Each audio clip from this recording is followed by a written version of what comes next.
Four, three, two, and we are live on Facebook. Hey, everybody. I am Dr. Keith Bell. Yay! Welcome to Wellness Wednesday, everybody. This is where we bring professionals of the healing arts and professionals of the creative arts together to foster wellness in the community. I have a special co-host with me today. Hello, I'm so excited to be here. My name is Sora, and I am the Development Associate at A-Step, filling in for Mary Mitchell today. I'm also a dancer and a dance teacher, and I'm so excited to be on Wellness Wednesday and to learn from our amazing guests. Thank you. Welcome back. Dr. Keith Bell. Welcome back, Austin. Yeah, we have great guests today. We have coming from Richmond, Virginia, which is where I'm coming from, and Austin's coming from Toronto. We have Steve Perkins and Sundie Marquardt. Steve and Sundie are two of the team members at Greenhouse, and together they've helped over 10,000 people discover their purpose, cultivate their potential, and achieve their dreams. Together, they've created something called the Greenhouse Culture, which is a support network that helps you create the conditions to manifest growth and your potential. Welcome, Steve. Welcome, Sundie. Thank you. And welcome, my little audience, Jacquelyn, down there in the corner. I know. Yeah. Jacquelyn's their assistant, and she is sitting in case we need some help. Mm-hmm. Hey, thanks for having us. Here. Yes, thank you so much. So excited. Sorry, go ahead. It was such a like grand intro, Keith. I don't know if we're gonna be able to live up to some of those words now. Well, we will help you manifest that. Okay, you help us, we'll help them, and you have all support here. We're all in it together. Okay. That's all the help. I'm gonna start with a question for Steve. Steve, so Greenhouse was a dream that you manifested for yourself. I would love to hear a little bit about what it is and how it came to be. Yeah, well, thanks again for having us. We were just saying before we hit live, we need to hit live because it was already a fun conversation. We were saying this is like a mini dream come true for us to be here with you guys and this community, because Sundie and I both have a little bit of background in art and music and performing arts, and Sundie especially does a lot of work with people in the entertainment industry. So I think it's the coming together of helping people in a difficult time figure out what's next and how to approach it, and with a group of people we really just care about. So thanks for having us. I think for me, my background, the background of Greenhouse was, growing up, I never knew like where I fit in. You know, I kind of like dabbled in the different groups and cliques, and I didn't know where I fit. It's like a little music, a little sports, a little nerdiness, a little popularity. It's like, I didn't have a clear path, like, oh, here's the box you fit in, Steve. Now go do that. Like, I want to be, a teacher or a doctor or a firefighter. And so when I got into school, college, I never really knew my path. And I kind of felt like that square peg in a round hole type of thing. And so I tried a bunch of different jobs and found through that, like what I really cared about a lot was company culture. And I landed in corporate America and actually started kind of trying to get into that space. Like, what if we created a culture at work where people could really bring their whole self and really express their creativity and bring their passions and their gifts to their work? Because in corporate America, it's just sometimes people are just killing themselves with like this work that they just feel like a cog in the system, and yet they have all of these passions and strengths that aren't being put to use. So they go do it in like a hobby, and it's like, well, why couldn't you bring that into your job? Why couldn't you help this company be a place that really thrives and is a fun place to be? Because you spend so much of your life at work. So that was a little bit of my path, and then realizing I got into like leadership coaching and team development stuff, and realized, okay, I want to branch out and start a company doing this.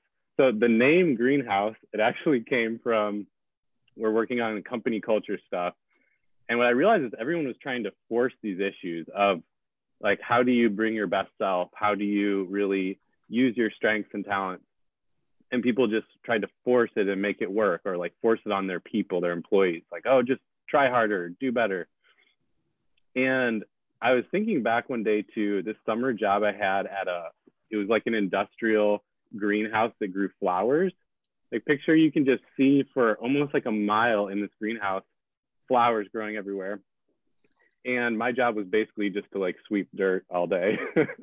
But still what kind I of your job. Yeah. Help people clean up the dirt of their lives. There you go.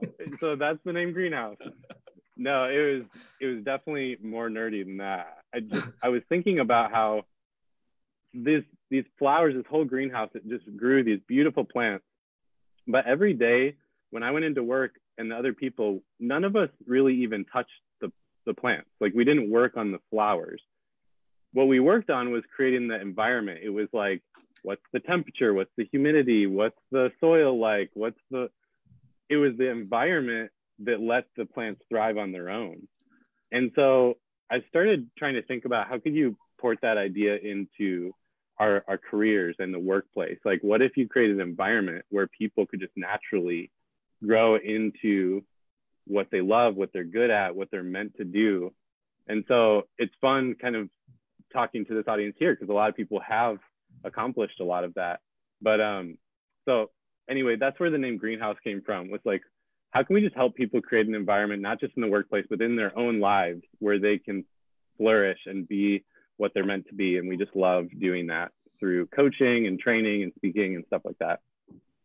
That's so important. And, you know, we've been talking on Wellness Wednesday a lot about, you know, if the environment is unhealthy, it's hard to be well when you're existing in an environment that is unhealthy. Sundie, I have a question for you. You bet. Because we have a lot of people in the entertainment industry who watch this, and you've worked with a lot of people in the entertainment industry. When COVID happened and the shutdown happened, a lot of our guests have spent the last 6 months figuring out who they really are, because they were so tied to their job as a performer, as an entertainer. And now they have no audience, they have no stage. They're sitting with themselves and saying, who am I? And some people are having light bulb moments. 2 questions. One, what do you have to say to those people who have yet to figure out a purpose outside of what it is they've lost? And 2, those who have found another purpose or more purpose in their life, when things come back to a semblance of normalcy, how will they carry these insights into this new life and hold on to the new purposes that they found? Oh, well, it's so interesting. You know how people say, like, we've had these huge things happen because of COVID, right? And we have. It has impacted the entertainment industry enormously. But it is interesting, like even removing myself from COVID, how many conversations I had with people where something in their life made them have an identity and all of a sudden that identity was gone. So it's actually quite a theme just in life too. Like sometimes it's everything and then we lose it and then we're like, what am I? I mean, people have it with stages of life, right? People have it with careers, letting go of careers or moving to another place, right? So first of all, I think the first step is to just recognize that it's normal. I think that's the big thing. And so one of the things I love about our community at Greenhouse is that we have like normal conversations all the time, kind of like what you did, Austin, with, hey, anybody else feeling like they lost their identity? You know, I think that the first thing I say is make sure you're not staying silent inside your world, because that's when things go really, really bad. And it's really hard because in COVID, we're alone and isolated, but somehow you have got to get it out of your head, out of your mouth and into something else. So that's the first step, is to say, I'm feeling lost. With that, you know how it is. It's like confession. When it comes, we can begin to like heal. We can begin to figure it out. But here's what I've noticed where people get really stuck is now we've said, oh my gosh, I don't even know who I am. And by the way, sitting alone with yourself in that space, I mean, like identity is everything. It's huge, right? So like when we lose that, it's big. So it's not to be like disregarded. The thing is, now that we recognize it, the biggest thing that people don't know what to do is the next step. They don't know what to do. And I would say that that's probably the number one thing. Look, I'm going like this with my hand because Steve is in the lower corner and it's like, but it might look very different to other people. It's like, you know how you do that? You're like, Jacquelyn. Yeah, no, it's over that cute. Brady. The Brady Bunch. I do that all the time. It's Mhm. Steve and I really help people come up with a plan. And honestly, so the first thing is you got to start digging deep inside and saying, all right, so if I was a dancer, why was I a dancer, right? What was my motivation? Where did that creativity come from? Like we even ask questions deeper, even from the past, to say, what are some things, I hate to use the boring word transferable, but there's got to be some connecting transferable things that move us over. But the thing is that's why working with a coach is actually so helpful, because we keep track of it.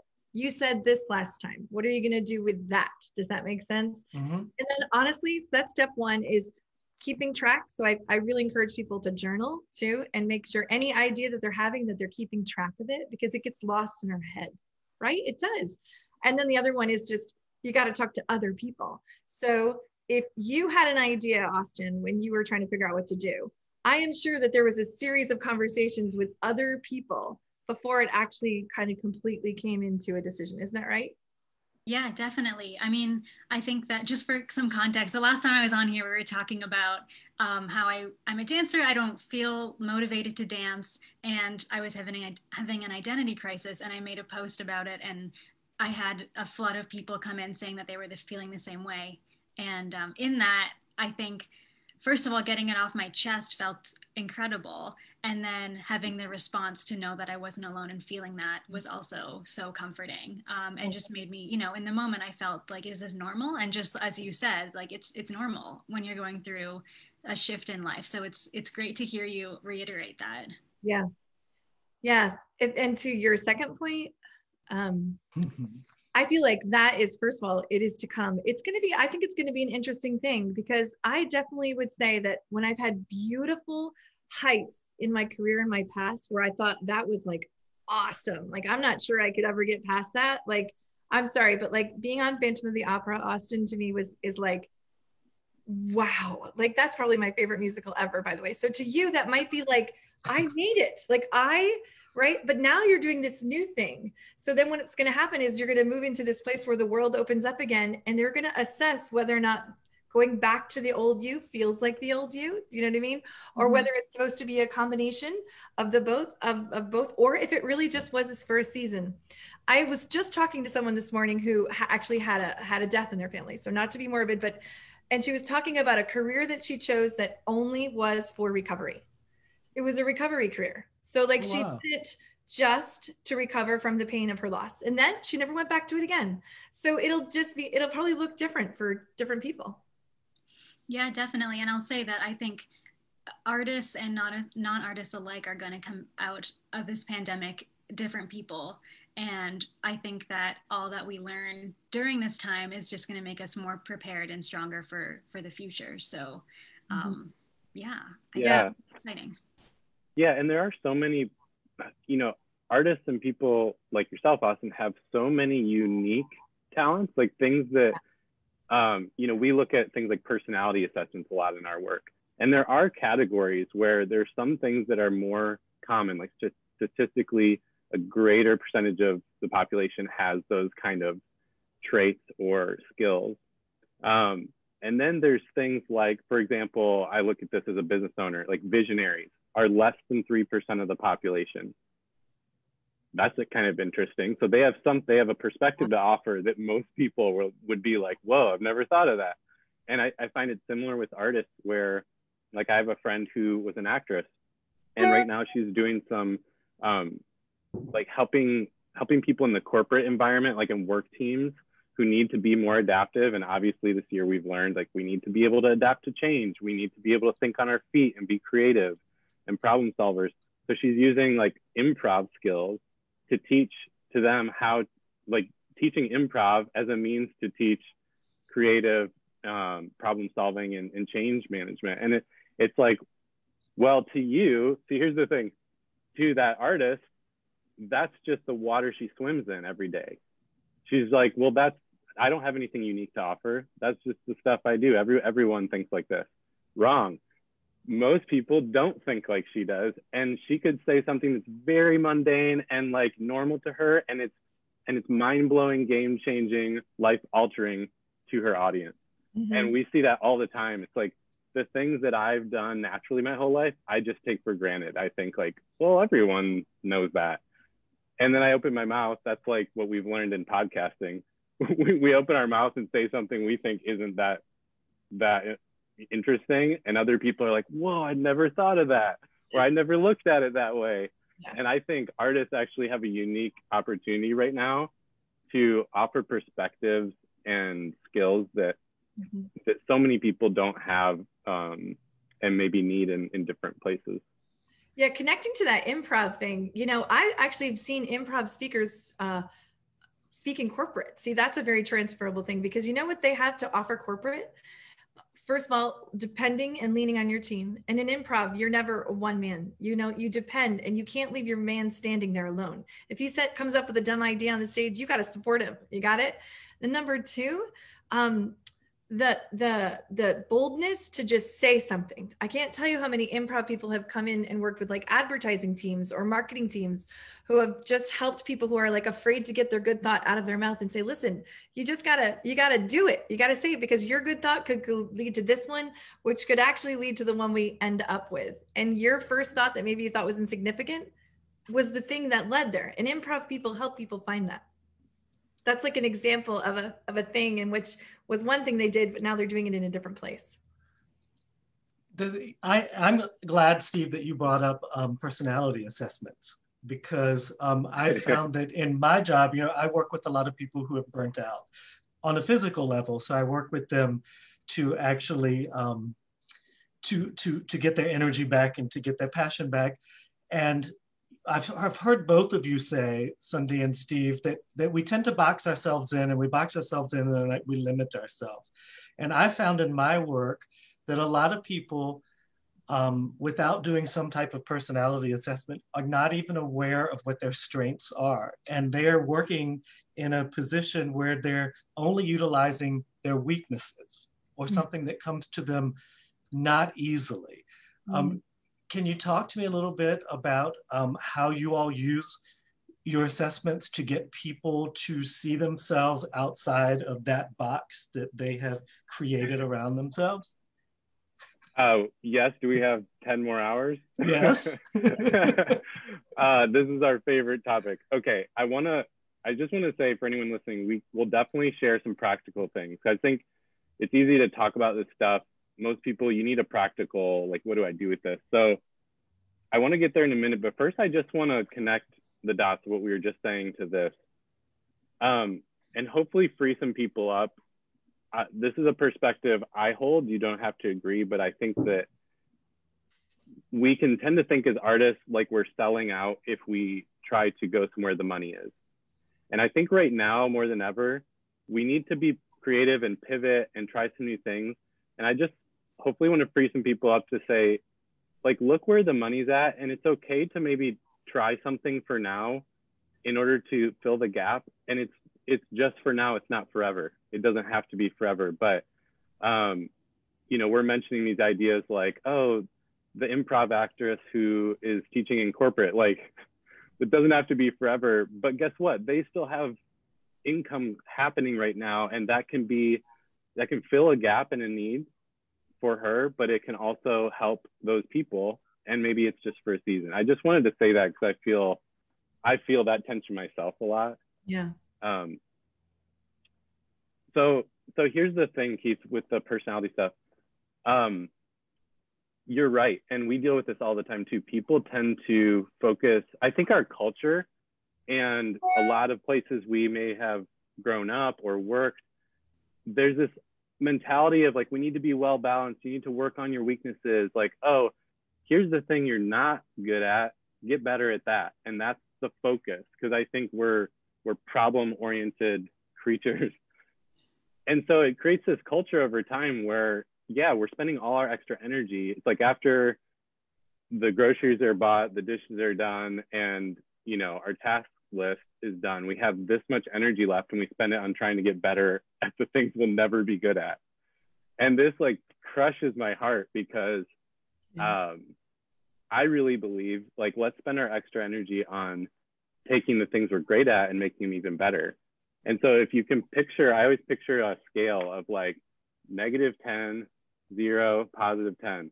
It's like we all have some things that are like -5 by nature.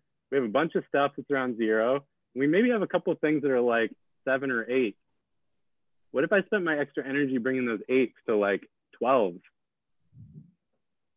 Now I'm really like making a difference in the world and probably enjoying it better too.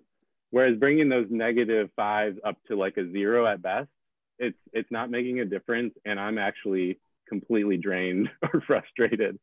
And so I do think it's so important to identify what are those strengths and gifts and things that you can lean into. And the personality assessments, like the one we love, it actually points out the difference between something that's you might be good at versus passionate about.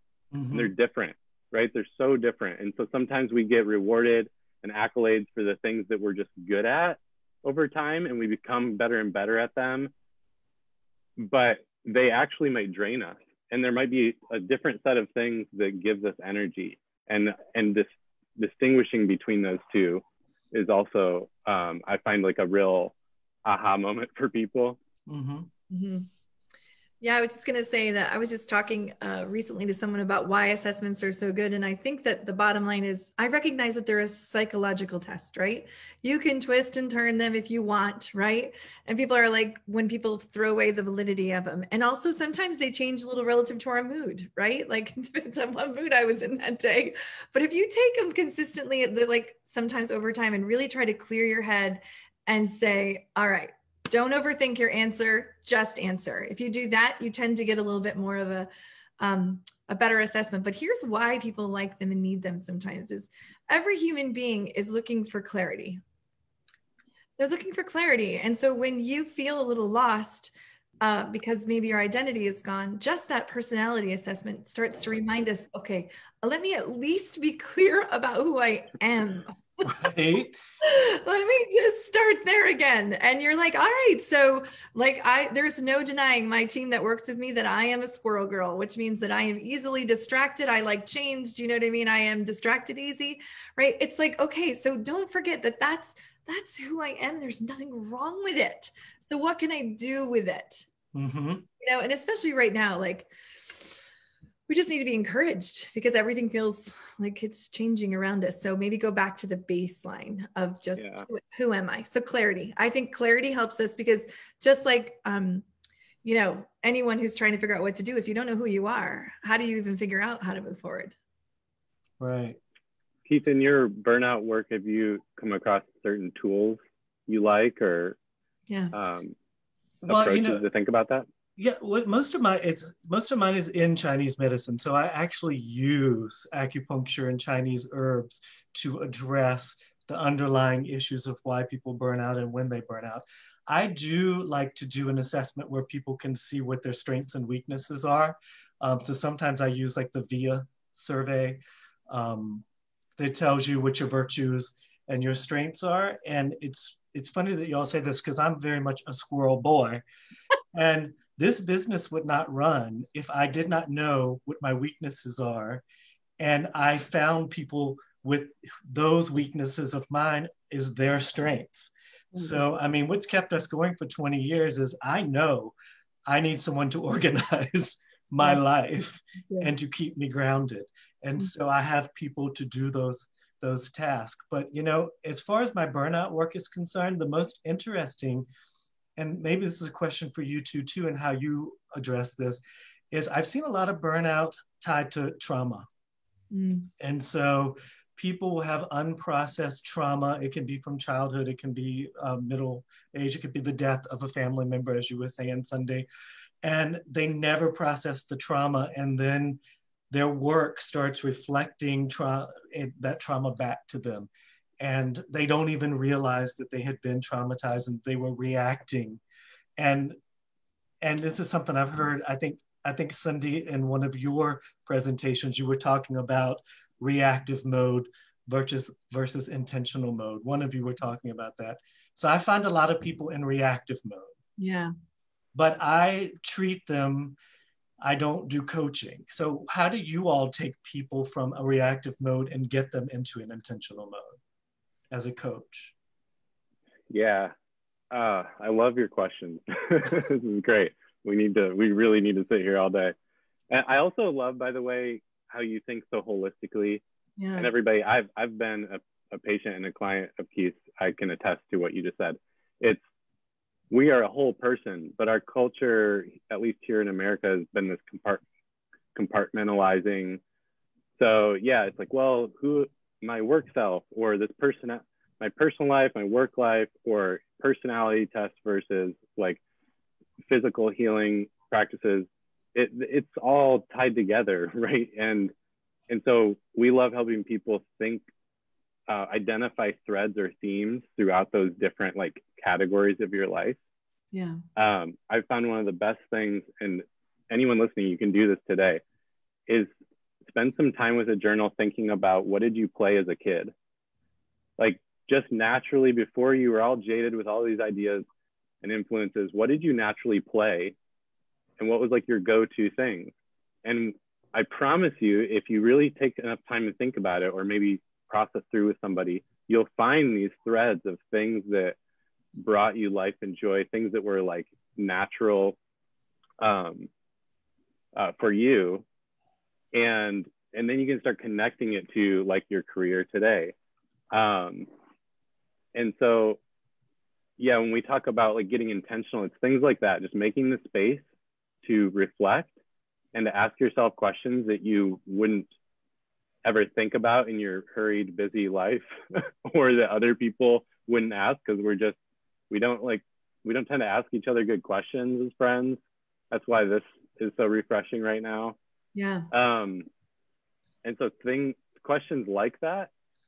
And actually, Sundie, I'll let you share any thoughts, and then I can actually give a few other like prompts or questions that people could use on that. But okay, I will just say that wouldn't you say, and feel free to correct me here, Steve, but like it's like 50% of our clients come to us in either one. So 50% of them, sometimes people really do come to coaching in an intentional place.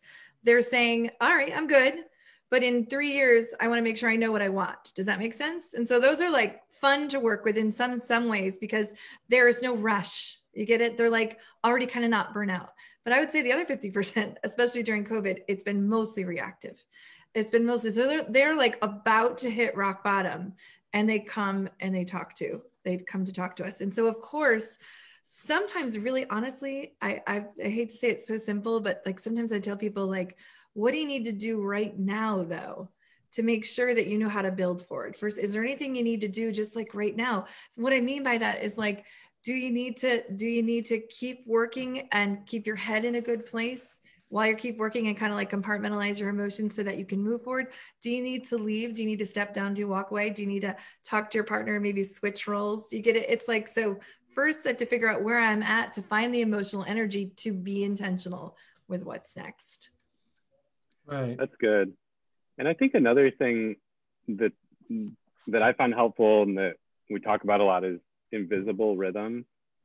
And what I mean by that is, however you organize your time, like for me, it's a calendar. It's a Google Calendar, tells me what to do every day. And so what tends to be on Google Calendar is all the chores, all the tasks, all the meetings. However you tend to run your life, like it's usually other people asking for your time and other things asking for your attention. And so the stuff that can be most important to you, aka intentional things, they never occupy a rectangle on your calendar. Right. And this is the problem that no one talks about, that drove me nuts in the corporate world, because our entire life was shaped by the rectangles on my Google Calendar. And no one talked about the fact that, like, how do they get on there? Who decided that it should be an hour instead of 10 minutes? Like, and so I think part of getting intentional is taking back ownership of your time. Like, wait, no, that's my time. What do I want to do with it? So this idea of invisible rhythms is, what if I put blocks on my calendar? You know, instead of trying to fight against the world of calendars, it's like, no, it's there. I'm not gonna win that battle. Let's swim with the current and work within that system of calendars. And I'm going to put a box on there for the things I want. Mm-hmm. And so I started blocking time and saying, what if, like, let's just take this whole personality thing, for example.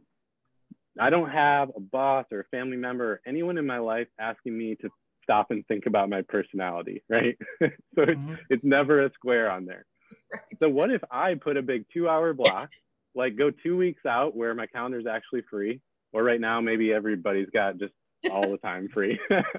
Nope. I put a big old block that says, you know, my thinking time, or if I need to like trick other people in my life, maybe I put some really important sounding meeting on it. And it's like, you know, important strategic meeting. I'm gone for 2 hours.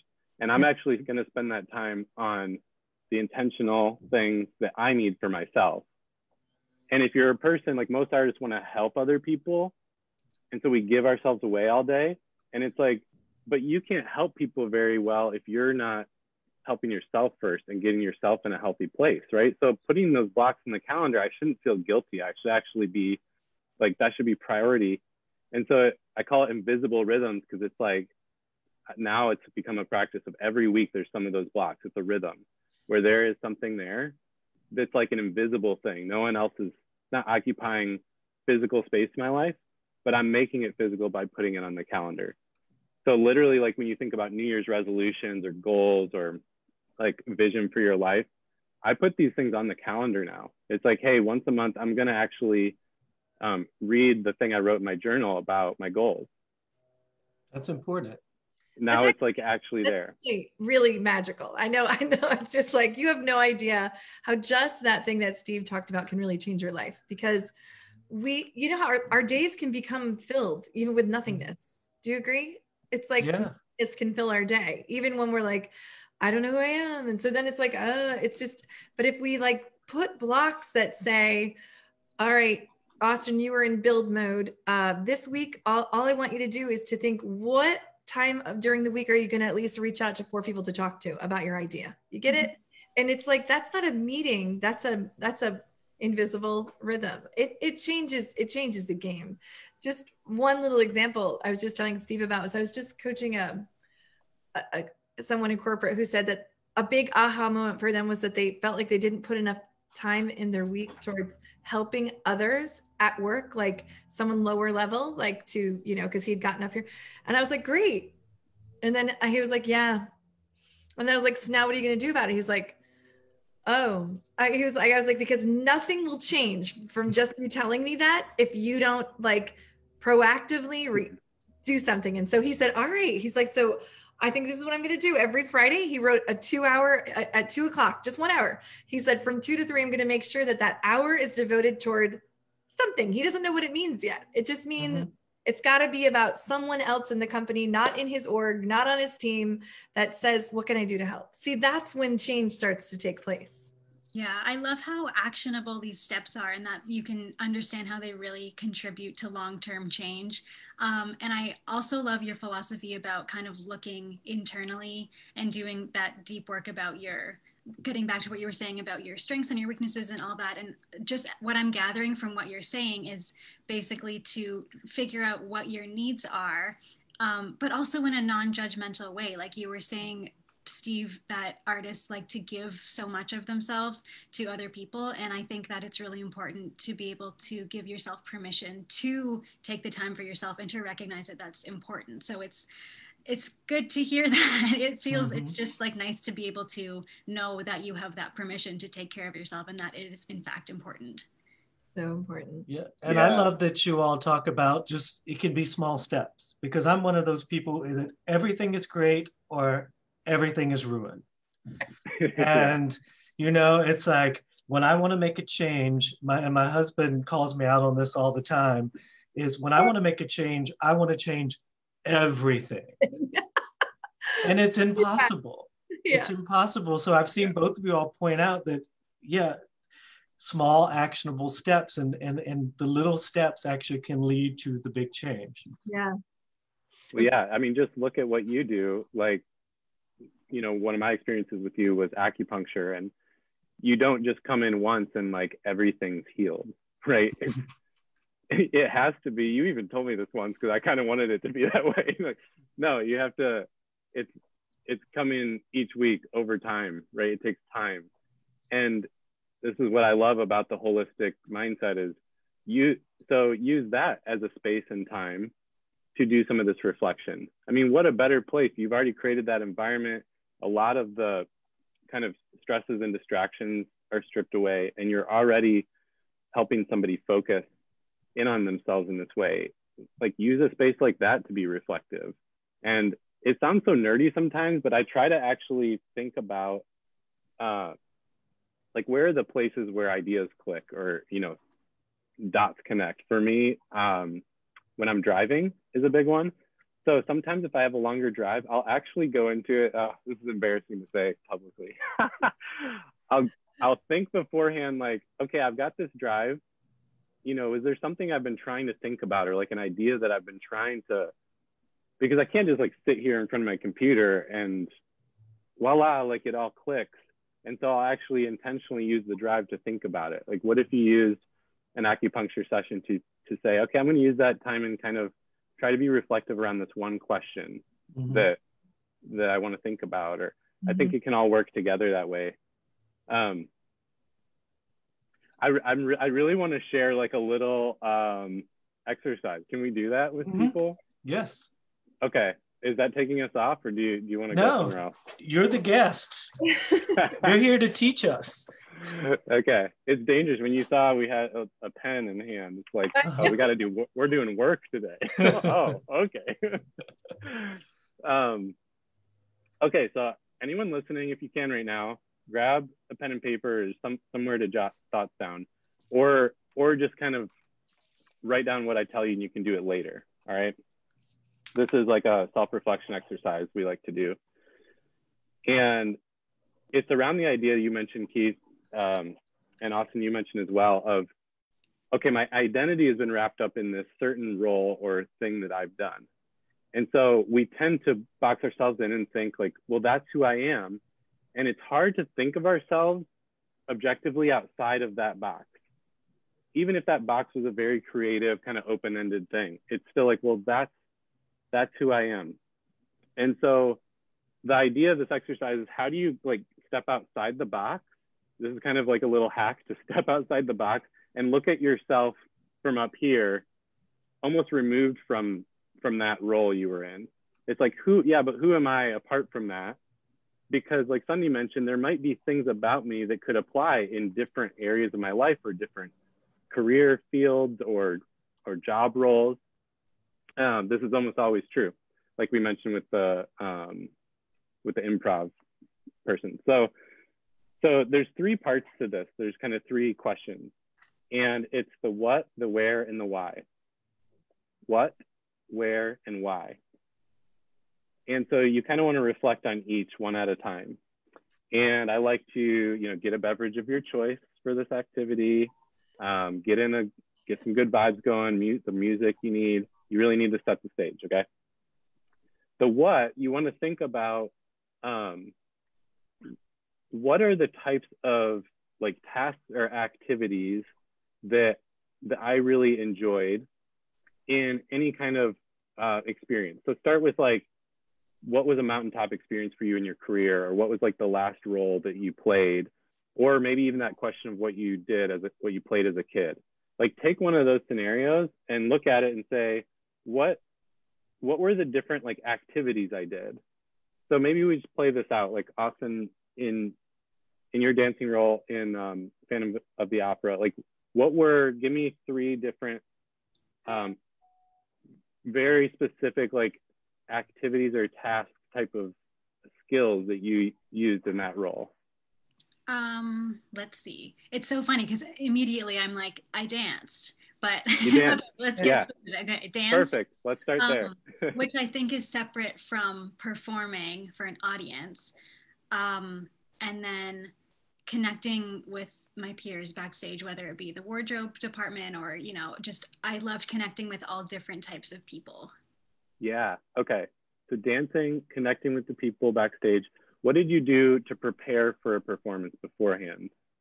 I guess like warming up my body and my mind and getting ready, like in terms of like makeup and hair and all that. So just kind of, yeah, there was definitely a shift from like pedestrian Austin to performing Austin.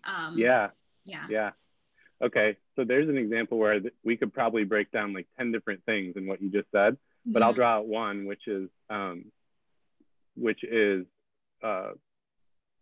what's the word I'm looking for? Like rituals to get ready, like readiness rituals. All right, dancing, connecting with people backstage, readiness rituals. There's three things that it's like, well, I danced, I'm a performer. Yes, but there's a lot of little like skills and activities within that. We just drew out three. All right, so what are the things that you did in that role or in that project or in that thing you played as a kid, right? The actual tactical, I used to joke in my corporate life, like the job description sounded so grand, but at the end of the day, if you followed me around with a camera, like I sent emails and I went to meetings. It was like the job description should have said like professional email sender, because that's what I did. But right, you're trying to get down to the more specific, like if I followed you around with a camera, what are the things you were actually doing? Yeah. Okay, so that's the what. And you just want to brainstorm. You want to give yourself permission too to like go wild and list as many as you can think about. And then if you get stuck, maybe like ask somebody else or think about it from a new angle, like I did to you a second ago. I said, okay, but what about before the performance? Now you have a new lens and you're kind of going to think of another list of things. And so you just list as many as you can. Don't judge yourself if it's like a good or a bad answer. You just want to list a lot of stuff. Good? Good. Okay, then the second thing is the where. The where, I think, is the part people miss the most. For artists, artists might actually be the most tuned into this, but this is the environment that you're in where you do your best work, like the environment that helps you thrive. So the example for me was I was in cubicle land in corporate America. I'm a creative. I like variety. Like it just didn't work for me. I need to be in different places, meeting different people. And so even though I was doing the work I loved there, something wasn't clicking because the environment was off.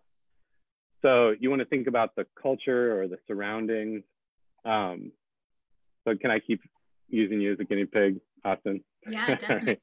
This is fun. All right, so when you think about Phantom of the Opera, what were some of the environmental variables that you really enjoyed or where you noticed you thrive?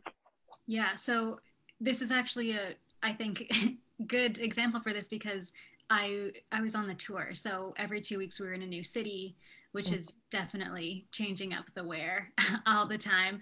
And I guess it kind of ranged from different hotels, different Airbnbs to different theaters, in the house, backstage, dressing rooms, studios.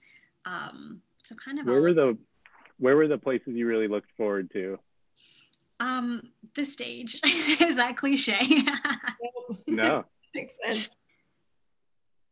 Yeah. What about the stage was exciting, made you look forward to it? I think that I feel very cliche. I think that I had that's what my dream was for so long. I had imagined myself being there, and so I felt a sense of accomplishment and pride to kind of realize a dream. And I loved the rapport that we had on stage with each other. So it was the people as well. Yeah. No, this is not cliche at all. And I love that you're bringing this up because, and Sundie, just cut me off if you have something to say here because I'm rolling. This is the type of thing, right, where it's the water you swim in, like I mentioned earlier. So some people, let's use musicians, for example. Some musicians love the stage. Other musicians love the studio. And you'll ask this one, like, what is the best place to be as a musician? They're like, stage, the energy of the audience, the way you like feed off of them and them off of you. And then you ask this person the same question and they're like, the studio, because you get to kind of be a scientist and experiment and like listen back and, do things solo versus in the room together. And we're talking about the same thing. Like, what is the best environment for playing music? And you get two totally different answers, right? And so that's the value of looking at, yeah, but for me, what was the environment where I thrive? So the stage is not cliche because there's different things you mentioned there that made you love it and kind of be at your best in that moment. So again, list those things down, the where. And when you get stuck, kind of look at it from different angles, you know, turn the prism and look at it from different angles. Okay, now the third piece. This is the why. And the why, I feel like there's been more discussion about it recently, you know, in kind of the public sphere. One book we like that's from our world is Simon Sinek has a book called Start With Why, and he actually kind of talks about a way of thinking about it. We have a process as well that people can use. But the why is more like the purpose or the purpose or the outcome. Like, why do you do what you do? And so when you think about the what and the where, they're a little more self-focused. It's like, what do I love? What helps me thrive? The why is the one where you flip it out and you're like, what's the difference I'm making in the world? Like, what is the outcome of what I'm doing? And so one of the easy ways to think about this and start to brainstorm is think about the people you follow and kind of your influences. Who do you follow on Instagram? What musicians do you listen to? What movies do you like? What publications do you pay attention to? Like, who do you follow and what are they about? Like, what is their thing? You know, what are they all about? And if you start to list them, you'll start to notice threads. And it really highlights the causes that you care about. So, you know, my why, I don't know, what's my why? What's my grand purpose? Like, it's a really hard thing to answer.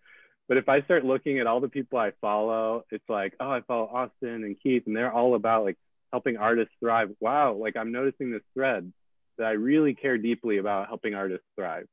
Well, there you go. Like it's kind of a backdoor trick. And so use that question and start to, again, list out, just go nuts and list out all the different people you follow, things that you pay attention to. Or maybe there is a lot of like charitable stuff you've done before. What kind of causes were they about? And you'll start to notice a thread. I'm going to jump in here just to give an example of what he's saying, which is so interesting because, of course, I've done this exercise with tons of people, but, you know, I often will do it. Steve and I, Jacquelyn, will do it ourselves. We revisit our own exercises to make sure that we're staying relevant and on top of ourselves too, which I love about our team. But it was so interesting. One of the things that came out for my why that really made me make a pivot in my life was that I was a performer. So I went to school for music. I did sing and I did plays and I loved it. I loved it. But I will tell you that I didn't have the passion to do it for a living. It wasn't quite there. It was always like for fun. And I never really I remember even taking a songwriting class and somebody told me, if you're going to be a songwriter, you're going to have to you're going to have to get that song in people's faces like crazy. And I remember thinking, I'm out. You know what I mean? Like it just did not drive me. I was not driven by the get your song in front of the right person. Right. But I did love performing. So when I do this exercise, an example for me was, why did I like performing? This is what made the change for me. Why? I like to influence an audience. Well, guess what? I didn't have to do it through music. I figured out how to influence an audience by becoming a public speaker, by becoming a good facilitator. And I also love to influence the individual, which made me go into coaching, right? So it was really about helping someone feel something new, experience something new. That was the why. So see, that's that transferable out of music into like more of a, can you see my point there? Yeah. Wow. Yeah, definitely. Yeah. Wow. It's a beautiful example. I didn't realize I was going to get a coaching session out of this. Send A-Step the bill. Do not send it to us. I'm kidding. Yeah. Well, wait, okay. Oh, you just called yourself out. So Austin, did you have any thoughts about the why as we were talking? If not, that's okay. Yeah, for sure. I think, Sundie, in a lot of ways, that really resonated with me, what you said. I do love connecting with an audience and influencing people and sharing stories. And I think I'm so passionate about dance and music, and I like to just be in it and just be a part of that community. So when you chose to, now you're teaching others to dance virtually, right? Yeah. some of your why maybe wrapped up around too that you're wanting others to experience what you like. Tell me, I don't want to put the words in there. Why? Yeah, so I think that a lot of the reason that I love dance is that it gives you this feeling of being so, sometimes it's just a glimmering passing moment, sometimes it's like gloriously long, but it's like a glimmer of being so present and just so kind of outside of yourself, and that feeling is something that I want other people to be able to experience, and so that's what I hope to share in my teaching. Oh, it's so true. Even if you're a bad dancer, it does that for you. Like, I'm a bad dancer, but I will dance like crazy because it frees me up. It gets me out of my head. It makes me feel like, all right, there isn't a world. There isn't, for this brief moment, I'm actually just feeling what I need to feel. And it doesn't matter how it looks, it does in your world, but it doesn't in mine, Yeah. So that's really beautiful. That's really beautiful there. Yeah. I know Jacquelyn's loving this too. She's done some dance in her past too, soaking this up. That's right. Well, I want to point something out, Sundie, and then you can keep going. No worries. Like those two examples, Sundies and Austin's, this is what we're talking about, of identify those things and then think about where else they could apply. Yeah. And I have a similar one. Like, I always dreamt of being an inventor. It's like, there's no college track for being an inventor. And it was recently that it hit me like, well, because I'm an entrepreneur and I started a business and now we're trying to like build a business, that's every day I feel like I'm inventing new things, and that I'm getting to use that muscle, right? All these things that might be your passions or your strengths, or they can apply in so many different places. So for anyone feeling really stuck right now, I just think that's such a good question, like a practical question, because I don't think you have to forfeit your dreams to make a pivot. Yeah. Right. Well, we are coming to the end of this hour, and we have lightning round. Oh yeah, that's right. Austin, do you have the questions? Because I'll ask one and you ask one. All right, I'm going to start with the first question, and Austin's going to get you. So I'm going to start with you, Steve. What's your favorite thing to do for self-care? Self-care. Well, during COVID, walks. I've taken a lot of long walks.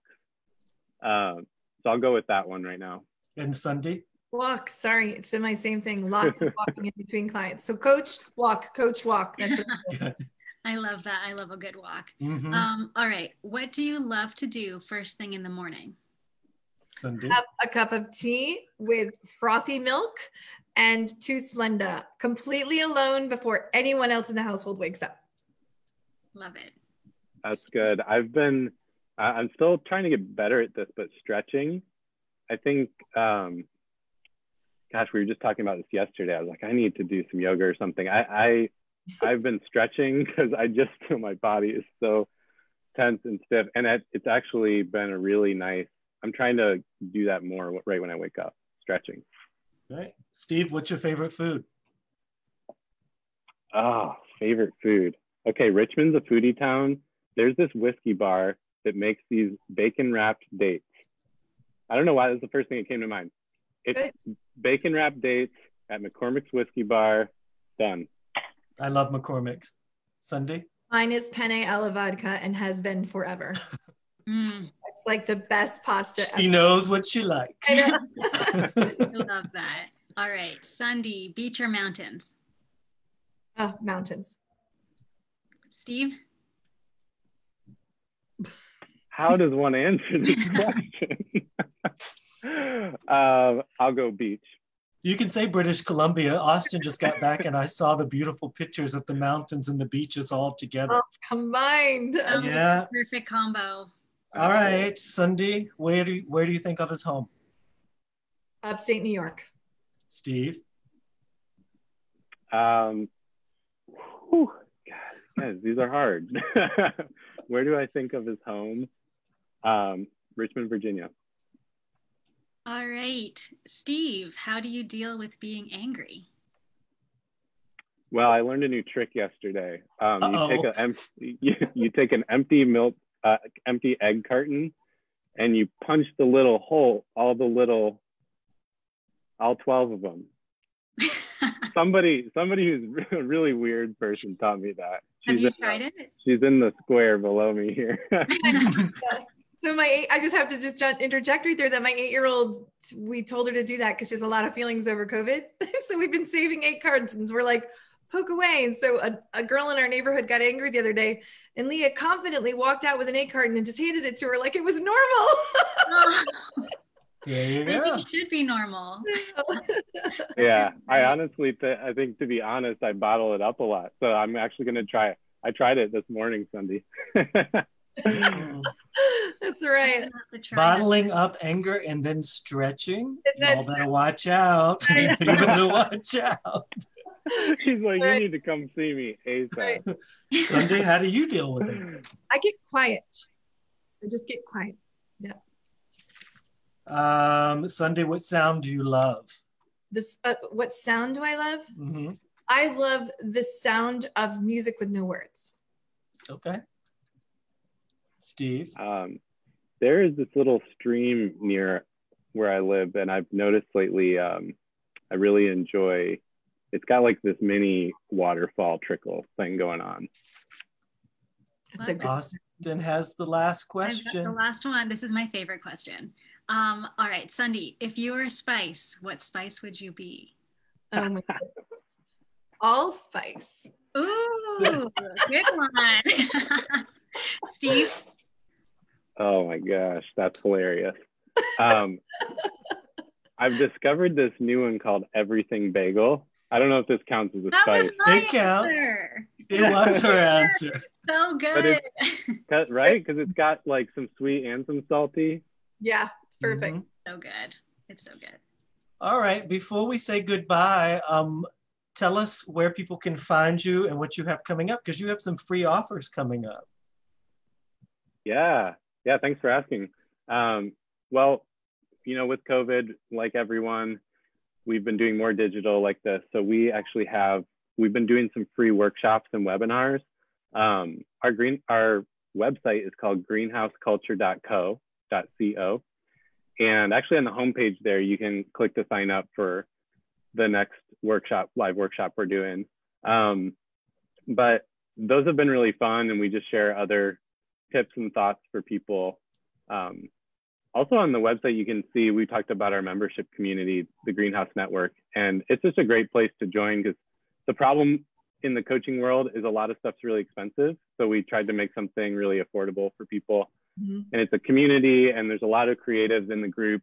And it's fairly new, so it's a good time to get in and like really connect with other people. And we have some courses in there. We do live calls like this every week. I'd say in terms of content, our podcast is our main thing, the Greenhouse Podcast. Yeah. But you can also find us on social at Greenhouse Culture Co. Yeah, and we cannot forget about Tea Time with Sundies. So I was gonna say tea time. Tea Time with Sundie, right? And right now it's at 11 o'clock Eastern on Instagram Live every now. But as of the first, it'll be 2 o'clock Eastern time too. And it's just a place where people can come and ask their questions. But to be honest with you, if you join our membership, that's where you get this. You get live coaching calls in different avenues for you to jump in. And just like I talked to you, Austin, about getting out of your head, you get to jump into a live call and say, I need to get this out, and what should I do about it? So it's like a really safe place to just get some group coaching together when you join our membership. Yeah, I look forward to that. Well, thanks guys for joining us, and ladies. Thank you so much. Yeah, thank you so much. This was fun. Artists Striving to End Poverty, thanks for having us. We're taking next week off for the holidays, and we're going to be back in December. Y'all have a great Wellness Wednesday. Thank Bye-bye. you. Thank you. Bye, everybody. Bye.